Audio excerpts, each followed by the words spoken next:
जीव दया भारत का, सेवा ही बस काम है। सहभागी बन पुण्य कमा लो, सबसे ये आह्वान है। प्रणम्य सागर गुरु महाराज की सोच का ये परिणाम है। सहभागी बन पुण्य कमा लो, सबसे ये आह्वान है, सबसे ये आह्वान है। अरहम योग प्रणेता ने ये पावन दीप जलाया है। साधर्मी का बने सहारा, बीड़ा ये ही उठाया है, बीड़ा ये ही उठाया है। चलो उन्हें खुशियों से मिलाए, बड़ा पुण्य का काम है। सहभागी बन पुण्य कमा लो, सबसे ये आह्वान है, सबसे ये आह्वान है। जीवों के भोजन का प्रबंधन, असमर्थ बच्चों को शिक्षा, रोजगार की करें व्यवस्था। मांगे ना कोई भिक्षा, मांगे ना कोई भिक्षा। अरहम जीव दया भारत बस करती ये ही काम है। सहभागी बन पुण्य कमा लो, सबसे ये आह्वान है, सबसे ये आह्वान है। गाय धरा पे रहे सुरक्षित, गौशाला है बनवाई। जीव जंतु की भोज व्यवस्था सुंदर रूप से करवाई, सुंदर रूप से करवाई। साधर्मी भूखा ना सोए, रखना सबका ध्यान है। सहभागी बन पुण्य कमा लो, सबसे ये आह्वान है, सबसे ये आह्वान है। साधर्मी रोगी के इलाज को हम मिलके हैं करवाते। जाने कितने असहायों को राशन घर में पहुंचाते, राशन घर में पहुंचाते। लक्ष्य हमारा उन चेहरों पे लानी बस मुस्कान है। सहभागी बन पुण्य कमा लो, सबसे ये आह्वान है, सबसे ये आह्वान है। दान धर्म ही साथ जाएगा, बाकी सब तो धोखा है। पुण्य के भागी बन जाओ, ये बड़ा ही पावन मौका है, बड़ा ही पावन मौका है। जुड़ के जीवन सार्थक कर लो, पावन ये अभियान है। सहभागी बन पुण्य कमा लो, सबसे ये आह्वान है, सबसे ये आह्वान है।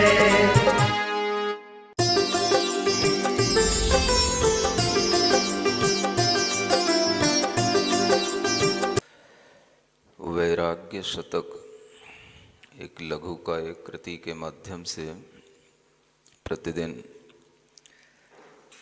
हम पूर्वाचार्यों के भावों को समझते हुए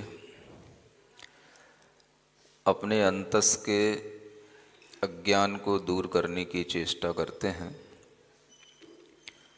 और इसी क्रम में आज गाथा नंबर 98 पढ़ते हैं। मिच्छे अनंत दोषा पयणादि संतीर्णवीय गुण लेसो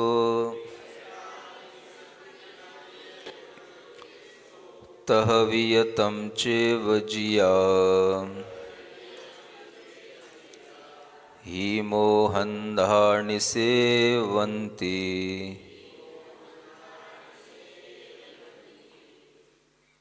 कहते हैं मिच्छे अनंत दोषा,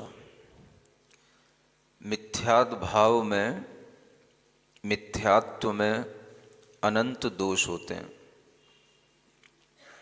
और वह दोष पैड़ा दिसंति, प्रकट दिखाई देते हैं, स्पष्ट दिखाई देते हैं।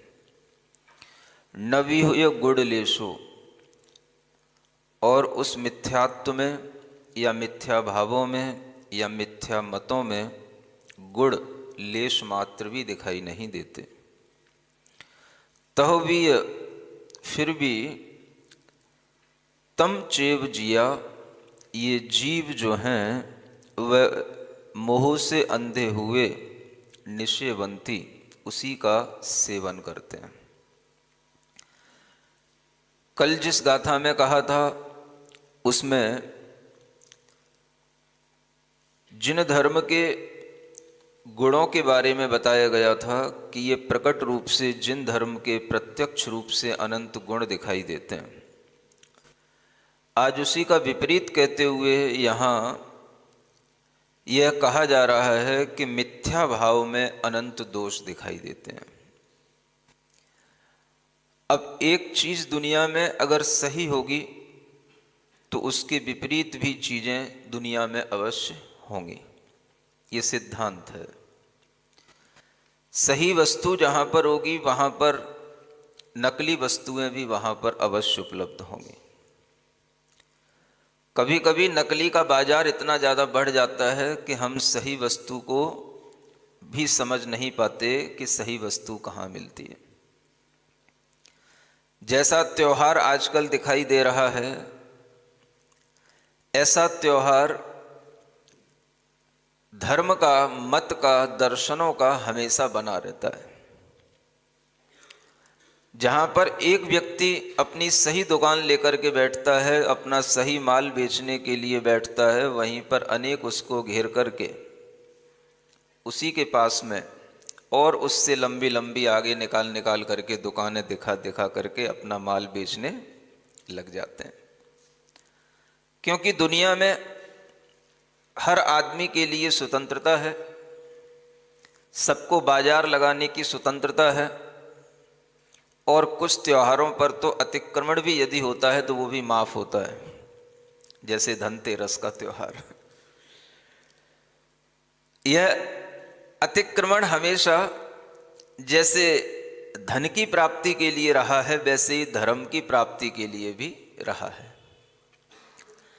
जब भी कभी धर्म का उत्कर्ष हुआ है तो उसी समय पर अनेक नकली लोग भी सामने आकर के खड़े हुए और अपने अपने एकांत मत को धारण करते हुए उन्होंने अपनी अपनी तरह से अनेक तरह की धर्म की, दर्शन की, अध्यात्म की धाराएं भी बहाईं। क्योंकि इस भारतवर्ष में हमेशा हर प्राणी को सम्मान मिला है, स्वतंत्रता मिली है।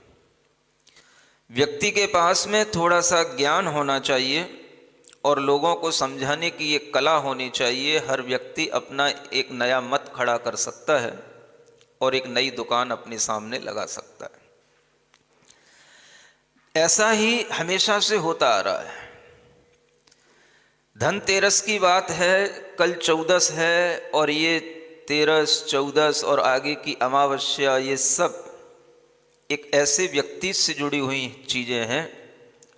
ये कार्तिक कृष्ण पक्ष की ये त्रयोदशी, चतुर्दशी और अमावस्या एक ऐसे व्यक्तित्व से जुड़ी हुई चीज़ें हैं जिनके नाम पर आज हर जगह पर त्योहार तो है, लेकिन उनके नाम की चर्चा हर जगह पर नहीं है। जिनके नाम से त्योहार शुरू तो हुआ था, लेकिन लोगों ने धीरे धीरे उस त्योहार को एक मनोरंजन का विषय बना लिया और जो मूलभूत तथ्य थे उनको छोड़ दिया। और वह तथ्य जब छूट गए तो कभी कभी ऐसा लगता है कि मूल छूट गया है और शाखाएं इधर उधर दिखाई दे रही हैं। भगवान महावीर स्वामी का समय है। अगर हम उन्हीं के परिप्रेक्ष्य में रखते हुए थोड़ा सा यह सम्यक्त और मिथ्यात्व की बात समझें तो वो भी समझी जा सकती है। जिस समय पर भगवान महावीर स्वामी का उदय हुआ, तीर्थंकर भगवान का उदय हुआ, उनका जो समय चल रहा था, और उस समय से पहले भी पार्श्वनाथ भगवान हो चुके थे, उनसे 250 वर्ष पूर्व भगवान पार्श्वनाथ हो चुके थे, और वह एक श्रमण संस्कृति का जो प्रवाह था वो निरंतर बना हुआ था। भगवान महावीर स्वामी के समय तक भी वह श्रमण संस्कृति चरम उत्कर्ष पर थी। ईसा से 600 वर्ष पूर्व की यह बात कही जाती है, जब इस भारत में ही नहीं पूरे विश्व के अंदर धर्म और दर्शन की एक क्रांति सी आई थी। जगह जगह पर जब भगवान महावीर स्वामी का उदय हुआ था, उसी समय पर अनेक विदेशों में भी, चीन में कन्फ्यूशियस, लाओ त्से जैसे लोग पैदा हुए थे, इधर ईरान में जरथुस्त जैसे लोग पैदा हुए थे, यूनान में पैथागोरस जैसे लोग पैदा हुए थे, और फिलिस्तीन में मूसा जैसे लोग पैदा हुए थे। ये वही युग था। पूरे विश्व के अंदर एक धर्म की, अध्यात्म की क्रांति थी। इधर भारत में देखा जाए तो जिस समय पर भगवान महावीर स्वामी हुए, उस समय पर जैसे वह अपनी अध्यात्म विद्या का, सिद्धांत विद्या का प्रचार करते थे, उसी समय पर अनेक और भी ऐसे आध्यात्मिक ऋषि हुए जिन्होंने वेदों का प्रचार किया, उपनिषदों का प्रचार किया। उद्दालक, याज्ञवल्क्य जैसे अनेक ऋषि हुए जिन्होंने उस समय पर इस अध्यात्म विद्या का प्रचार अपने अपने ढंग से किया। भगवान महावीर स्वामी के समय की ही ये सब बातें हैं, जब उस समय पर अनेक अनेक दर्शन भी खड़े हो गए थे। सांख्य दर्शन खड़ा हुआ कपिल के माध्यम से, योग दर्शन खड़ा हुआ पातंजलि के माध्यम से, वैशेषिक दर्शन खड़ा हुआ कणाद ऋषि के माध्यम से, न्यायिक दर्शन खड़ा हो गया गौतम ऋषि के माध्यम से, और उसी के साथ साथ एक चार्वाक मत भी खड़ा हो गया किसी एक बृहस्पति के माध्यम से। और इस तरह से धीरे धीरे करते हुए वहां पर अनेक दर्शन खड़े हो गए। उन्हीं के साथ में एक मीमांसक दर्शन भी खड़ा था जो जैमिनीय ऋषि के माध्यम से खड़ा था। अनेक अनेक ऋषि अपने अलग अलग तथ्यों को, अलग अलग दर्शनों को व्याख्यायित कर रहे थे, और ये सब वह समय था जब भगवान महावीर स्वामी का उदय था। आप विचार करें, महापुरुषों के सामने भी कई तरह के संघर्ष रहा करते हैं। जैसे आपकी दुकानों में धन की प्राप्ति के संघर्ष होते हैं, धन को बेचने और खरीदने के, वस्तुओं को बेचने और खरीदने के संघर्ष होते हैं, वैसे ही यह युग था जब धर्म की तमाम दुकानें खुल गई थी। भगवान महावीर स्वामी के उदय होते ही अनेक ऋषि मुनि अपने अलग अलग तरह के तथ्यों के साथ में, विचारधाराओं के साथ में दुनिया में घूम रहे थे। और उस समय पर भगवान महावीर स्वामी के समक्ष भी उन्हीं को चुनौती देने के लिए अनेक अनेक लोग और भी थे, जिन्होंने अपने एकांत धाराओं में भगवान महावीर स्वामी को सुनकर के भी अलग अलग उन्होंने प्रचार करना शुरू कर दिया था। पूरण, मस्करी, गोशालक, कात्यायन, काश्यप, ऐसे अनेक दर्शन को जानने वाले अपना अलग अलग दर्शन बना करके, अपनी अलग अलग एकांत धारा बहा करके लोगों को तरह तरह का ज्ञान देने वाले लोग इतिहास में पढ़ने को मिलते हैं। और ये सब लोग उसी समय पर हुए जिस समय पर भगवान महावीर स्वामी हुए। जैसे ही उनका उदय हुआ, इन सबका भी उदय हो गया। और उस समय पर वह तीर्थंकर भगवान महावीर स्वामी के बिल्कुल ही निकट में देखा जाए तो गौतम बुद्ध, जो उन्हीं के समय पर पहले से भी तपस्या करते हुए उनके समक्ष थे। और वह गौतम बुद्ध अगर हम इतिहास के पन्नों में देखें तो वह अपने जीवन काल में विरक्ति को प्राप्त हुए और वह भी उसी बिहार में जन्म लिए जहां पर भगवान महावीर स्वामी का जन्म हुआ। वहीं आसपास ये दो महापुरुष एक साथ उस क्षेत्र को अपने अपने तरह से धर्म के प्रकाश में आलोकित कर रहे हैं, लेकिन इतिहास ये भी बताता है कि ये दोनों महापुरुष कभी मिले नहीं। और इन दोनों का एक अलग ही तरह का दर्शन था। बौद्ध दर्शन और जैन दर्शन, अगर आपने कभी थोड़ा सा इतिहास पढ़ा हो तो इन दोनों को नास्तिकता की श्रेणी में बताया जाता है। आज भी लिखा हुआ है। कई तरह की न्याय की दर्शन की पुस्तकों में जो यूजीसी से भी निकल करके आती हैं और वहाँ से पाठ्यक्रम होकर के ये व्यवस्थित होकर के आता है, वहाँ पर भी आज भी इन पुस्तकों में लिखा हुआ मिलता है कि ये नास्तिक दर्शन है। आपको पता होना चाहिए कि इनको नास्तिकता की उपाधि क्यों मिली, क्योंकि ये उस समय पर चलने वाले जो वेद और उपनिषदों के जो दर्शन चल रहे थे, जो उनका अध्यात्म चल रहा था, उनको मानने वाले नहीं थे। ये कभी भी एक भगवान में विश्वास नहीं करते थे। न गौतम बुद्ध ने किया, न भगवान महावीर स्वामी ने किया। इस जगत का कर्ता एक ब्रह्मा है, इस जगत का कर्ता एक भगवान है। एक भगवान में विश्वास करने वाली मान्यता न तीर्थंकरों की रही और न अन्य अनेक लोगों की रही। और इसी कारण से इनको एक नास्तिकता की श्रेणी में व्याख्यायित कर दिया गया। जब ये दोनों दर्शन सामने खड़े थे तो उस समय पर इन दर्शनों के माध्यम से इतिहासकारों ने ये लिखा है, इतिहास इस बात का गवाह है कि उस समय पर जो अनेक तरह के यज्ञों में हिंसाएं होती थीं और उस हिंसा को दूर करने का अगर प्रयत्न किया गया और वह प्रयत्न सफल हुआ तो वह इन्हीं जैन और बौद्ध धर्म की शिक्षाओं के माध्यम से ही हुआ। उस समय पर ये तमाम धर्म के लोग अपने अपने तरह से धर्म को आगे बढ़ाते हुए, दर्शन को आगे बढ़ाते हुए अपने अपने अनुयायियों के साथ में जिस तरह से भी ज्ञान पहुंच सकता है उन्हें ज्ञान दे रहे थे। और उस समय पर भगवान महावीर स्वामी भी अपनी तपस्या कर रहे थे। अगर उनके पैरेलल में कोई बहुत ज्यादा कोई भी शक्तिशाली बनकर के उभरा तो वे गौतम बुद्ध उभरे। दुकानें तो तमाम थीं, लोग तो तमाम थे, लेकिन वह इतने ज्यादा होकर के उभर नहीं पाए जितना गौतम बुद्ध उभरे। और उस उभरने का कारण था कि उन्होंने अपने घर से जब विरक्ति धारण करके उन्होंने तपस्या की थी तो सबसे पहले उन्होंने जैन तपस्या ही अंगीकार की थी। भगवान पार्श्वनाथ के तीर्थ में उन्होंने वह जैन तपस्या अंगीकार कर ली थी। और वह तपस्वी होने के उपरांत हर तरह की साधना करते थे। अनशन, ऊनोदर, काय क्लेश आदि अनेक तरह के तपों को तपते हुए भी उन्हें कुछ उपलब्ध नहीं हो रहा था।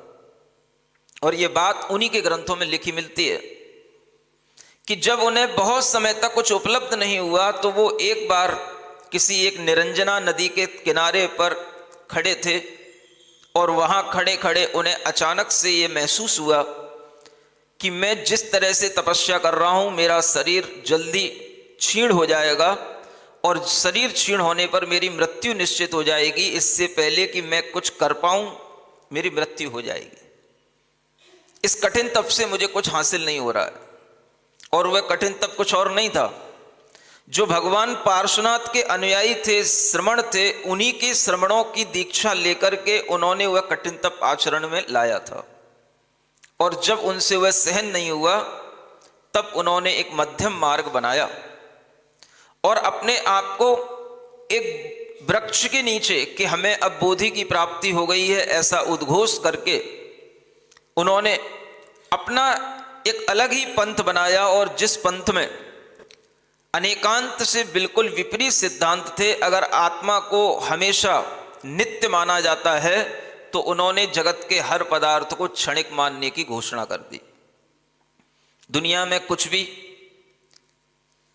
नित्य नहीं है, स्थिर नहीं है, स्थायी नहीं है, आत्मा होती ही नहीं है। और जो कुछ भी हमें जीवन दिखाई दे रहा है वो सिर्फ क्षणिक है। हम उस क्षणिक जीवन पर बस विचार करें, इसके अलावा दुख से मुक्त होने का और कोई उपाय नहीं है। ये उन्होंने अपना एक नया सिद्धांत जगत में जारी कर दिया। इसको क्षणिकवाद कहा जाता है, भंगवाद कहा जाता है, क्षण भंगुरवाद कहा जाता है, अनित्य एकांतवाद कहा जाता है।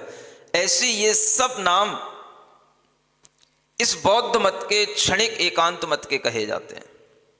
और उनका वह प्रचार भारत में तो कम हुआ, लेकिन विदेशों में इस धर्म का प्रचार खूब हुआ। और भारत में वह संस्कृति ज़्यादा पनप नहीं पाई, लेकिन विदेशों में वह संस्कृति पनपी।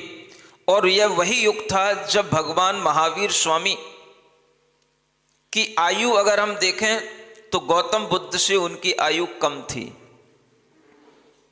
इतिहास में जब हम पढ़ते हैं तो भगवान महावीर स्वामी के निर्वाण के बाद भी 5 वर्ष तक गौतम बुद्ध रहे।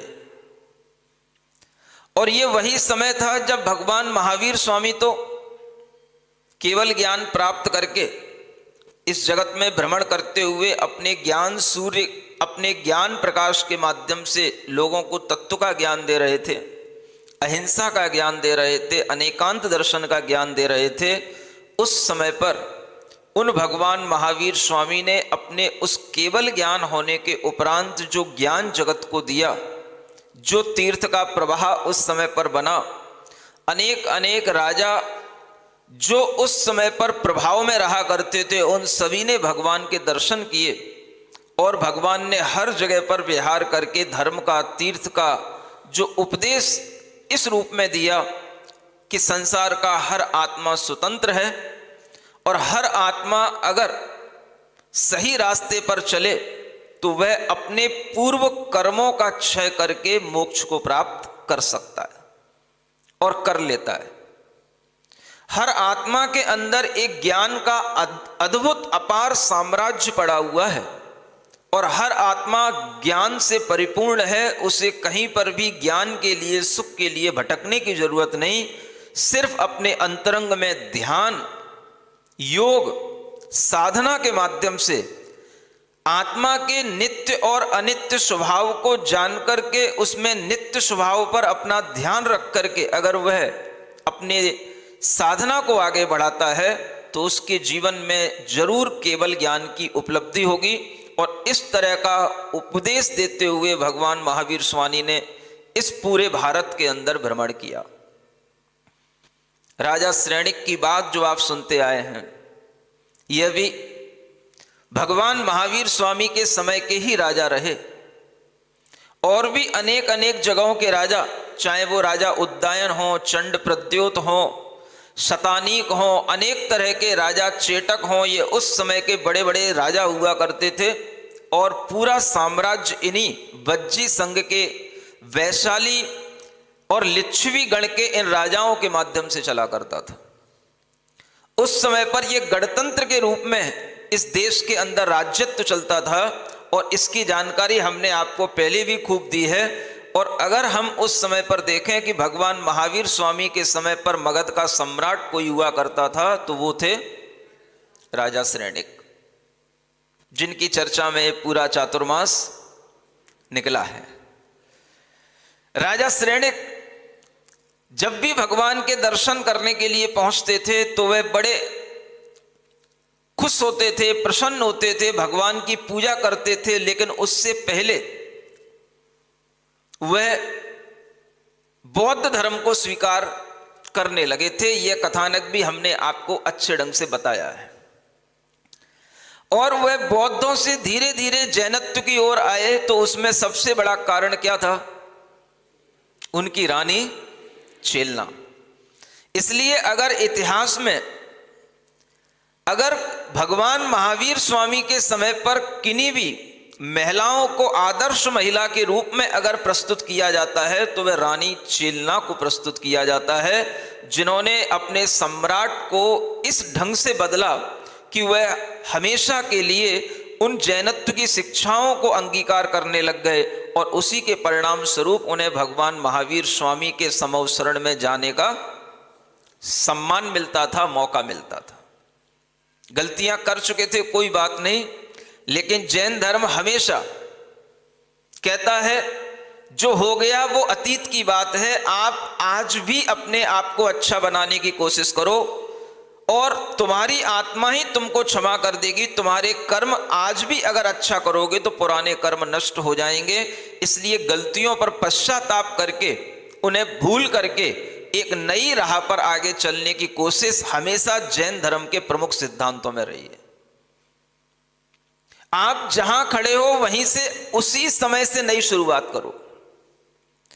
जब भी आपके जीवन में नया उजाला आएगा, आपको पुराने कृत्यों का पश्चाताप करके एक नई शुरुआत करने से आएगा। पश्चाताप का मतलब ये नहीं होता है कि मैं हमेशा एक ही बात को लेकर के रोता रहूं, उसी में झुलसता रहूं, उसी में अपने आप को गमगीन बनाए रखूं, उसी में अपने आप को निराश बनाए रखूं। पश्चाताप का मतलब होता है एक बार अपने कृत्य का पश्चाताप खुले मन से गुरु के समक्ष करना, प्रायश्चित लेना और फिर निश्चिंत होकर के अपना जीवन आगे सद राह पर बढ़ाना। यह सबसे अच्छा उपाय हमें जैन दर्शन में भगवान महावीर स्वामी ने बताया। आज इन उपायों को समझने की जरूरत है कि हमें अपनी आत्म शुद्धि करने के लिए क्या करना चाहिए। त्योहार आते हैं और उन त्योहारों पर हम सिर्फ धन की दौलत देखते हैं, धन दौलत में लगे रहते हैं। दौलत और भी तरह की होती है। कल आपको बताया था एक ज्ञान की दौलत होती है। यह ज्ञान की दौलत भगवान ने प्राप्त की, सुख की दौलत भगवान ने प्राप्त की और उसी के साथ साथ स्वास्थ्य की दौलत भी भगवान ने प्राप्त की। स्वास्थ्य का मतलब हमारे के लिए कोई बुखार नहीं है, जुकाम नहीं है, हमें कोई कहीं दर्द नहीं है तो हम स्वस्थ हो गए, लोग ऐसा समझ लेते हैं, जबकि ये कोई स्वस्थता की निशानी नहीं है। स्वस्थता कई पहलुओं पर निर्भर करती है। स्वस्थता शारीरिक होती है, स्वस्थता मानसिक होती है और स्वस्थता आत्मिक भी होती है। जैसे जैसे हम भीतर की स्वस्थता को उपलब्ध होते चले जाएंगे, बाहर की स्वस्थताएं अपने आप बनती जाएंगी। अगर हम आत्मिक स्वस्थता पर ध्यान देते हैं तो मानसिक स्वस्थता भी बनेगी, शारीरिक स्वस्थता भी बनेगी। मानसिक स्वस्थता पर ध्यान देते हैं तो शारीरिक स्वस्थता तो बनेगी, आत्मिक स्वस्थता बने न बने कहा नहीं जा सकता। शारीरिक स्वस्थता पर ध्यान देते हैं तो शारीरिक स्वस्थता बनी रहेगी, मानसिक स्वस्थता बने न बने कहा नहीं जा सकता, आत्मिक स्वस्थता बने न बने कहा नहीं जा सकता। ये तीन तरह की स्वस्थताएं हैं। भगवान महावीर स्वामी ने किसको चुना? आत्मिक स्वस्थता को चुना। स्वस्थता ये शब्द ही कहता है स्वयं में स्थित होना ही स्वास्थ्य है। पर की चिंता में पड़ना ही अस्वास्थ्य है, रोग है। और जब भगवान महावीर स्वामी 12 वर्ष तक तपस्या किए तो केवल किसके लिए? आत्मिक स्वास्थ्य के लिए। उन्होंने ध्यान किया, योग साधना की, किसके लिए? आत्मिक स्वास्थ्य के लिए। मन तो अपने आप पकड़ में आता है जब हम भीतर मन से भी सूक्ष्म आत्म तत्व पर ध्यान रखेंगे तो मन अपने आप उसी में लग जाएगा और मन की कोई भी चेष्टाएं उस आत्म तत्व के लिए विपरीत नहीं होंगी, क्योंकि हमारा ध्यान आत्म तत्व में लग रहा है। तो मानसिक स्वास्थ्य, मन का स्वास्थ्य तो अपने आप बन जाएगा, क्योंकि मन में अगर रोग आता है तो वो दूसरों की चिंता से आता है। और अगर हमने अपनी आत्मिक स्वास्थ्य की चिंता करना शुरू कर दिया तो मन का रोग भी अपने आप ठीक होने लग जाता है। आज मनोरोगी भी बहुत मिलते हैं, शारीरिक रोगी भी बहुत मिलते हैं और आत्मिक रोगी तो हर व्यक्ति है ही।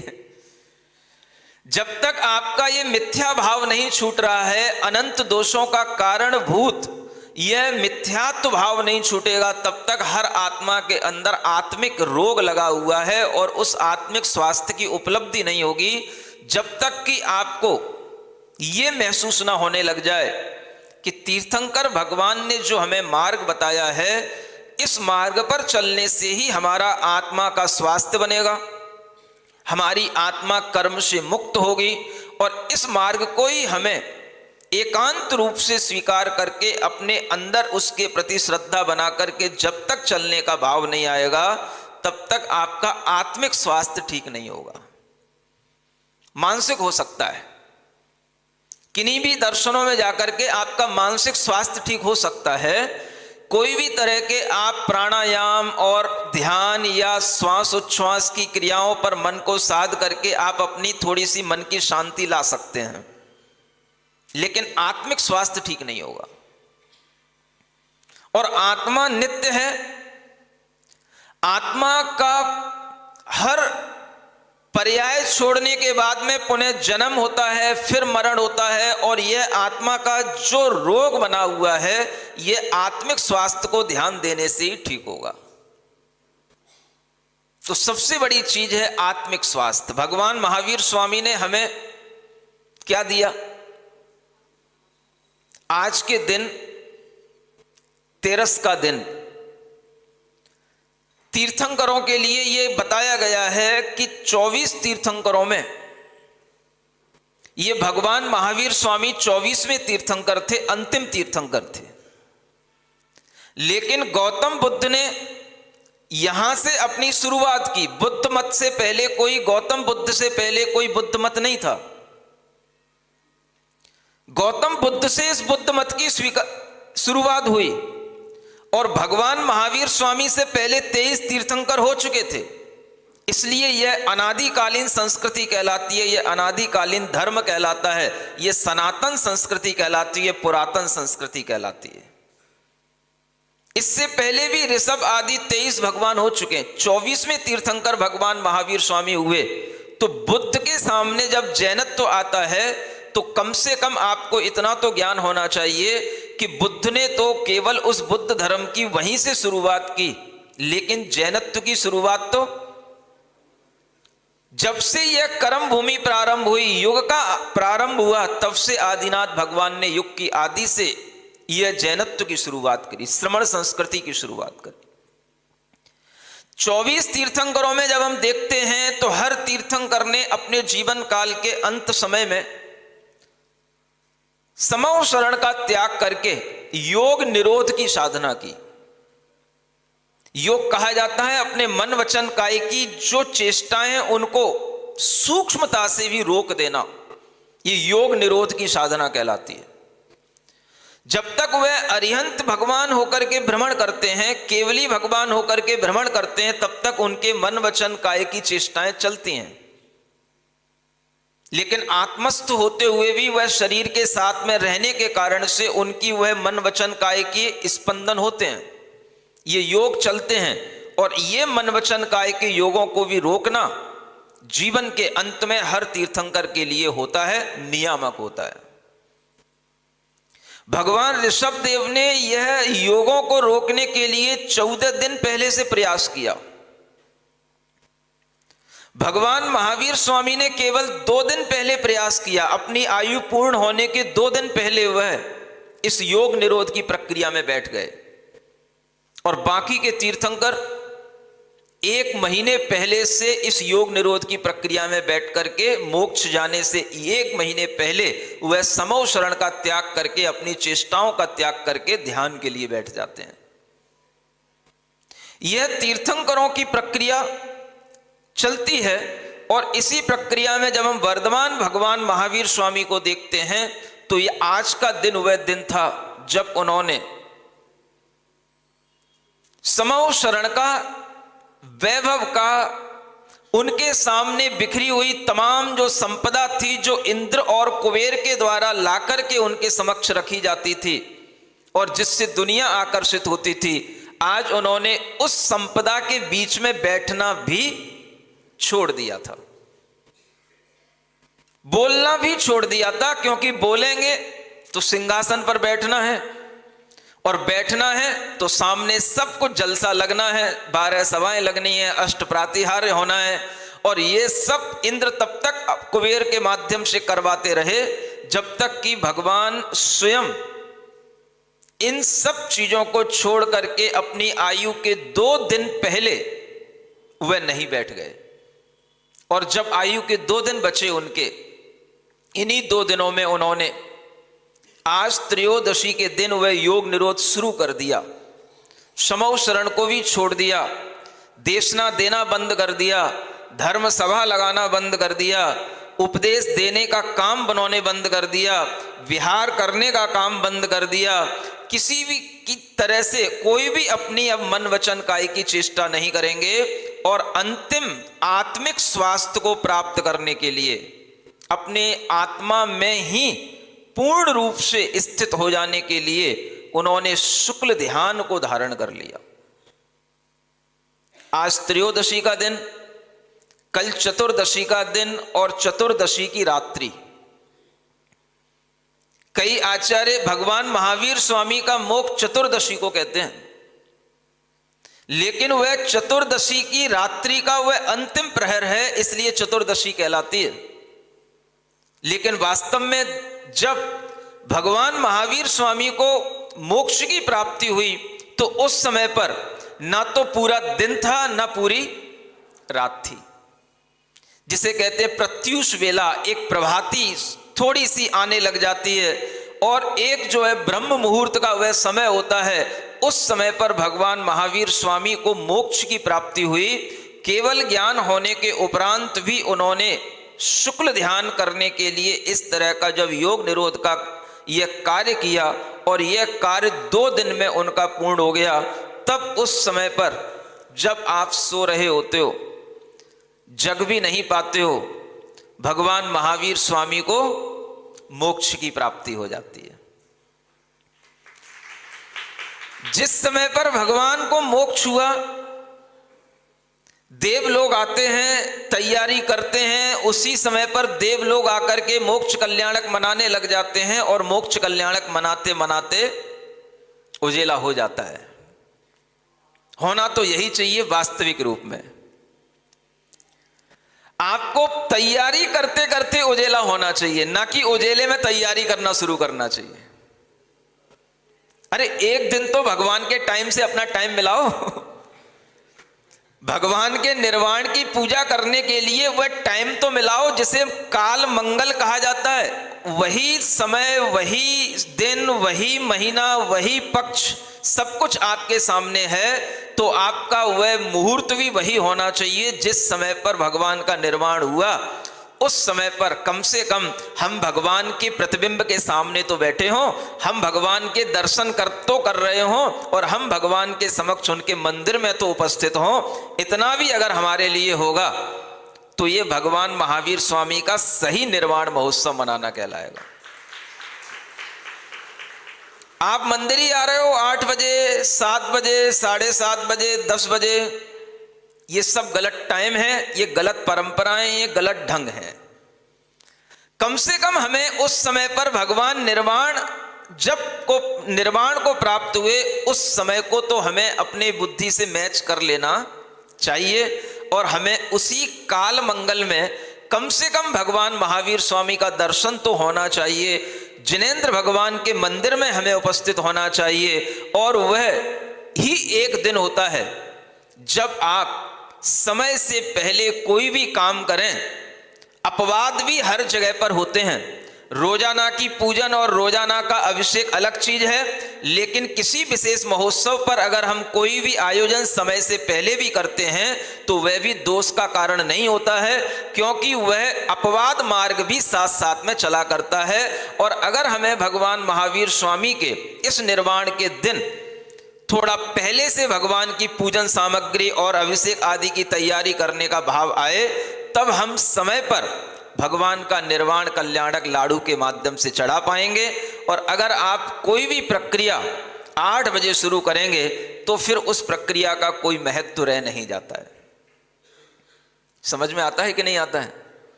आपको समझाना सबसे ज्यादा कठिन काम है। हम किसी भी चीज की महत्ता को अगर समझते हैं तो हम समय की महत्ता को भी समझने की कोशिश करें, और समय पर जो काम किया जाता है वो अधिक फलदायी होता है। आपके लिए तो ये भी महत्वपूर्ण है कि जिस समय पर भगवान को निर्वाण होता है, हम मुनि महाराज लोग उस समय पर भगवान के निर्वाण कल्याणक की भक्तियां पढ़ते हैं। हम अपनी भक्तियों के माध्यम से निर्वाण कल्याणक मना लेते हैं। भले ही उस समय पर थोड़ा सा अंधेरा रहता है, लेकिन उसी समय पर निर्वाण कल्याणक की भक्तियां पढ़ते हैं जब थोड़ा सा अंधेरा होता है।